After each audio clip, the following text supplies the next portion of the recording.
The Inner Peace Workshop. Hi friends, this is our 10th installment of the Mental Health Handbook, and today we'll be discussing the topic of leading without force. In 1687, Isaac Newton published his book called Mathematical Principles of Natural Philosophy. In it, he describes his three laws of motion, the third of which is the law of action-reaction, and tells us that for every action, there is an equal and opposite reaction. This means that when one body applies a force to another, the opposing body will push back on the first with equal and opposite force. This is a law of nature and therefore applies to human society. When a leader pushes the people, eventually they will push back. A true leader follows the will of the people and so does not push them. He is of the same mind, so he is in tune with them. In fact, he is one of them, and because of this, he is respected. He cares for them like his own children and will fight to expel any evil that has taken hold of them. He is a sentinel of their freedoms and seeks to relax any constriction of their expression.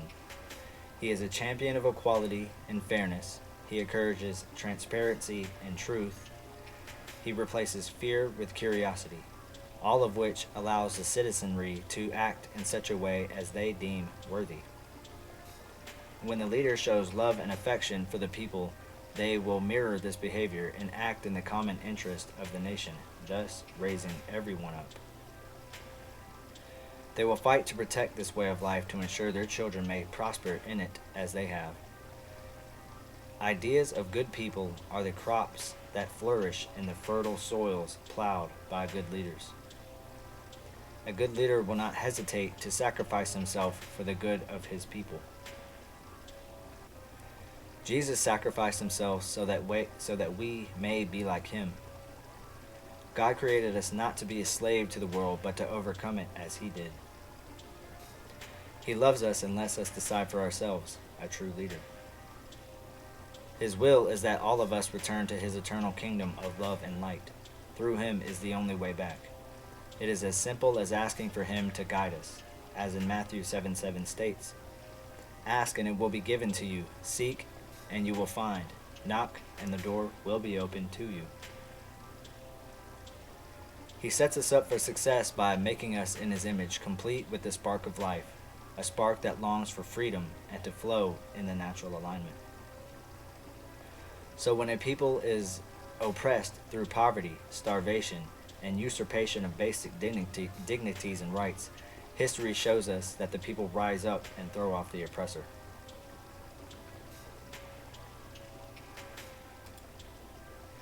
The most dangerous act of a leader is to place the population into a mass formation psychosis, which eventually leads them into a satanic, despotic totalitarianism. First, he will split the people into factions, dividing them by characteristics. He will isolate the people by instilling with them a hatred of their friends and fellow countrymen. He will invert society, segregate families, and erase individual purpose. He will hold all in an apartheid against the Creator by proclaiming good is bad and bad is good. Next, he will halt their prosperity and growth under the guise of safety and security. Everyday liberties and simple pleasures will be restricted or eliminated and offered back only under subservience. The mundane will become dangerous and the ordinary hazardous. Third, he will convince the people that at any moment they could face sudden death. A new catastrophe lies just over the horizon. This free-floating fear will make people intolerant and violent. Rational thought, reason, and logic will no longer be useful. Finally, once compassion and empathy are dead, the dictator will offer the capper, a singular solution of genocide to rid society of the undesirables. The absurdity of the capper is unlimited so long as the perceived anxiety is relieved. 30% of society is susceptible to mass formation psychosis. Another 30% is not. The middle 40% can go either way, whichever way the herd goes. To break the psychosis, the unsusceptible 30% must reach out to the middle 40 and reveal the delusions being cast upon them. Once enough of the population is aware of the trick, the spell can be broken. The truth is the most powerful weapon against mass formation psychosis. When a government such as this begins to arise, we, the people, have the right and duty to throw off and install new leaders according to Thomas Jefferson, as stated in the Declaration of Independence.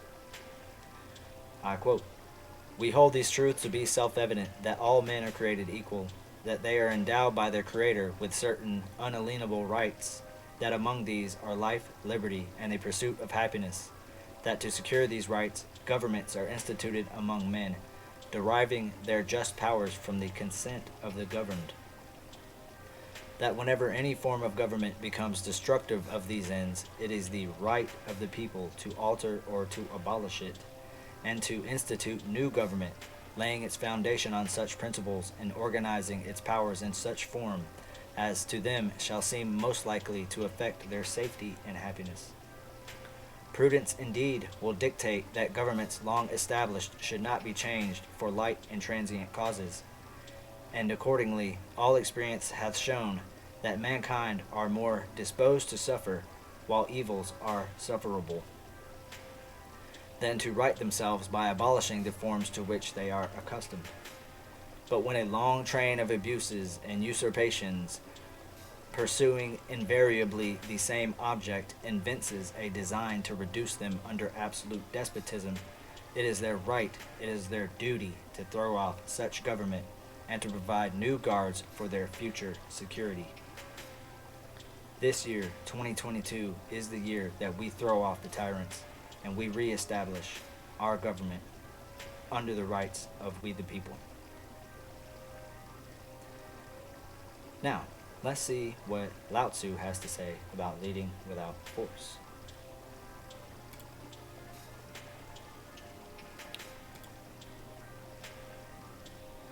By patience, you can discipline your desires. By self-control, you can develop strong character. By practicing gentleness, you can become as a little child. By purifying the subconscious, you may become perfect. Because wise rulers love the people, they lead without using force. In measuring out rewards, wise rulers act like mother birds. While seeing into every corner, they are unobtrusive.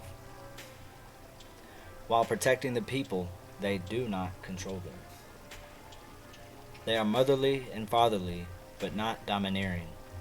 They persuade with words, not weapons. This is their crowning virtue. Verse 1. By patience you can discipline your desires. By self-control you can develop strong character. By practicing gentleness you can become as a little child. And by purifying the subconscious you may become perfect. The Tao displays all of these characteristics. It is patient with creation, seeing value in all. It never acts against itself and is always in flow. It is gentle even to evil and hardness. By practicing the ways of the Tao, we can return to unity with the oneness. Verse 2. Because wise rulers love the people, they lead without using force. Rulers who are in touch with the Tao are like this. They let the people make their own decisions as God does.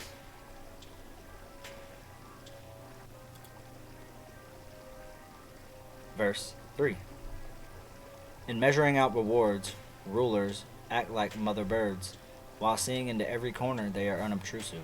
While protecting the people, he does not control them. Wise rulers are fair and just and seek to raise everyone up. They understand the people and are compassionate towards them. Wise rulers guide the people to the truth so that everyone may become a full-fledged life.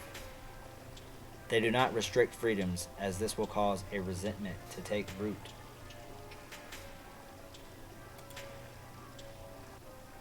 Verse 4. They are motherly and fatherly, but not domineering. They persuade with words, not weapons. This is their crowning virtue. A wise ruler will act in the best interest of the people, even if they don't completely understand why at the moment. They will give themselves constantly without expectation, because the reward is the success of the people.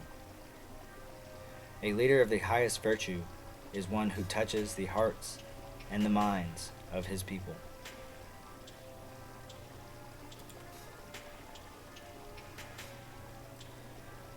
Now I would like to share a personal short story with you about a time when I was led without force.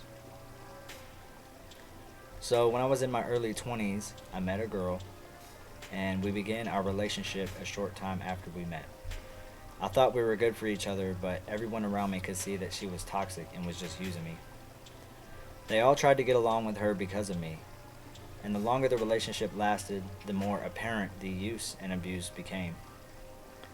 We would argue with each other, and she would argue with everyone.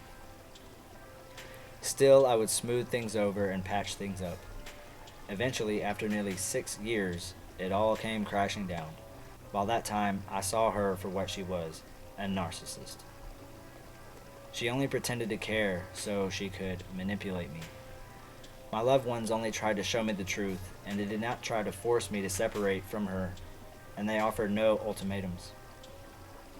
They knew I would have learned eventually, and the lesson that I needed to learn was humility. Thank you for watching. Let me know what you think in the comments or in an email. Our next discussion will be Chapter 11, Immateriality. See you then, and remember, the Spirit is within.